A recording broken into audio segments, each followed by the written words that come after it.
distance covered by 60 km and the magnitude of the displacement is also 60 km. During its motion O to A and back to B, the distance covered 85 km. While the magnitude of displacement is only क्या 35. Displacement क्या है सिर्फ और सिर्फ क्या 35. ठीक है. Thus the magnitude of displacement is not equal to the path length 85 km. Further, we will notice that the magnitude of the displacement for a course of motion may be 0, but the corresponding distance covered is not 0. पहले बता चुका हूं मैं कि displacement positive, negative और zero तीनों हो सकती है, बट डिस्टेंस हमेशा पॉजिटिव होती है, वो जीरो नहीं हो सकती, नेगेटिव नहीं हो सकती. आगे समझिए. If we consider the object to travel back to zero, travel back to O, the final position coincides with the initial position, and therefore the displacement is 0. However, the distance covered by the journey is 120 km. Thus, two different physical quantities, the distance and the displacement, are used to describe the overall motion of an object and to locate its final position with reference to its initial position at a given time. इस तरीके से हमको distance और displacement मालूम चल चुकी है, और यह भी मालूम चल चुका है कि डिस्टेंस स्केलर क्वांटिटी है और डिस्प्लेसमेंट वेक्टर क्वांटिटी है. हमको यह भी मालूम चल चुका है कि डिस्टेंस डिस्प्लेसमेंट के इक्वल नहीं होती है. जो डिस्प्लेसमेंट का मैग्नीट्यूड है वो डिस्टेंस के इक्वल होता है, और डिस्प्लेसमेंट और डिस्टेंस सिर्फ एक ही केस में इक्वल हो सकते हैं जब दोनों स्ट्रेट पाथ पे चल रहे हो और सिर्फ एक ही डायरेक्शन में. ठीक है ना. आगे समझिएगा. डिस्प्लेसमेंट पॉजिटिव, नेगेटिव, जीरो हो सकता है, लेकिन डिस्टेंस सिर्फ और सिर्फ क्या होती है पॉजिटिव. ये सारी चीजें पहले अपन को डिस्कस कर जा चुकी हैं. अब आती है activity. Take a metre scale and a long rope. Walk from one corner of the basketball court to its opposite corner along its sides. Measure the distance covered by you and magnitude of the displacement. What difference would you notice between the two in this case? बात को समझिएगा. ये मान लीजिए हमारे पास क्या है, एक सेकंड, जैसे कि ये कोर्ट है आपका, बास्केटबॉल कोर्ट है. ठीक है ना. ये पहला कॉर्नर है, ये दूसरा, ये तीसरा और ये क्या चौथा.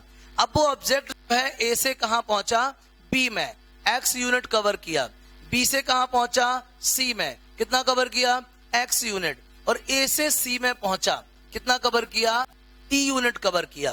कितना कवर किया डी यूनिट. देखिए ये बन गया एक ट्राइंगल, और किसी ट्राइंगल में दो साइड्स का सम हमेशा तीसरी साइड से ज्यादा होता है. अब देखना, चला कहां से था ए से, पहुंचा कहां पे सी, इनिशियल पोजीशन ए, फाइनल क्या सी, तो डिस्प्लेसमेंट क्या कहलाएगा एसी. डिस्प्लेसमेंट क्या होगा बोलिए एसी. डिस्प्लेसमेंट क्या होगा, डिस्प्लेसमेंट होगा एसी. और डिस्टेंस क्या होगी, डिस्टेंस बताइए. डिस्टेंस होगी A B plus B C. ये देखिए A B plus B C. समझिएगा बात को ध्यान से. डिस्प्लेसमेंट कितना है, डिस्प्लेसमेंट है एसी, और डिस्टेंस कितना है बोलो A B plus B C. अगर ट्राइंगल एबीसी की बात करें, इन ट्राइंगल एबीसी, तो एबीसी में क्या होगा बोलो A B plus B C हमेशा बड़ा होगा किससे एसी. मतलब किसी भी ट्राइंगल में दो साइड्स का सम हमेशा तीसरी साइड से ज्यादा होता है.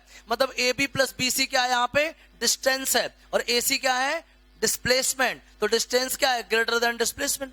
डिस्टेंस क्या है बोलिए ग्रेटर देन डिस्प्लेसमेंट. तो डिस्टेंस ज्यादा है और डिस्प्लेसमेंट क्या है कम, क्योंकि डिस्प्लेसमेंट किस पे ओरिएंटेड रहता है इनिशियल और फाइनल पोजीशन पे, जबकि डिस्टेंस किस पे फॉलोड पाथ पे. ऑब्जेक्ट को ए से सी में पहुंचने पे इस रास्ते का सिलेक्शन करना पड़ा, तो इसकी लेंथ कितनी है A B plus B C, और ए से कहां पहुंच गया सी में. डिस्प्लेसमेंट क्या हुआ shortest path, length of shortest path between initial and final position, that is diagonal. इसकी लेंथ कितनी है एसी. ट्राइंगल एबीसी में दो साइड का सम हमेशा तीसरी साइड से बड़ा होता है. इसका मतलब डिस्टेंस इज ग्रेटर देन क्या डिस्प्लेसमेंट. क्या है बोलो distance is greater than displacement.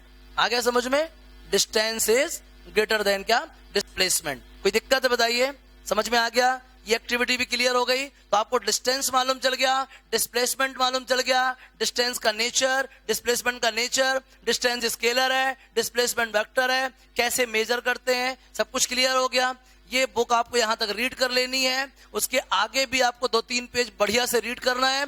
जो भी नई टर्म्स मिले उनको अंडरलाइन कर लेना। जो भी ऐसा कोई वर्ड मिल जाए जो मैंने कुछ और बोला हो जबकि आपको पढ़ के कुछ और समझ में आ रहा हो, तुरंत मेरे से डिस्कस कीजिए। क्योंकि आप 9th क्लास में हो, हम लोग बताते बताते कई बार क्या है 11th स्टैंडर्ड से भी बोल जाते हैं, तो घबराने की जरूरत नहीं है, उसको भी हम लोग क्या जस्टिफाई करेंगे, है ना।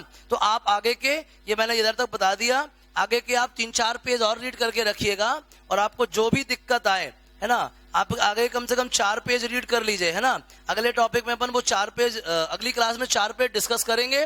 उसमें जो भी नई टर्म्स आपके सामने आएंगी वो सारी चीजें आपको बहुत बाकायदा बताई गई होंगी। हालांकि ऑलरेडी मैंने क्लास में ये सब कुछ बताया हुआ है, फिर भी हमें इसकी टर्म्स मैच करना है, बहुत जरूरी है, ठीक है ना। तो आप बुक रीड करिए, कोई भी डाउट है हमको मैसेज करिए, कुछ भी दिक्कत है फटाक से पूछिए, ठीक है ना। सारा कुछ क्लियर है, चलिए ठीक है, धन्यवाद।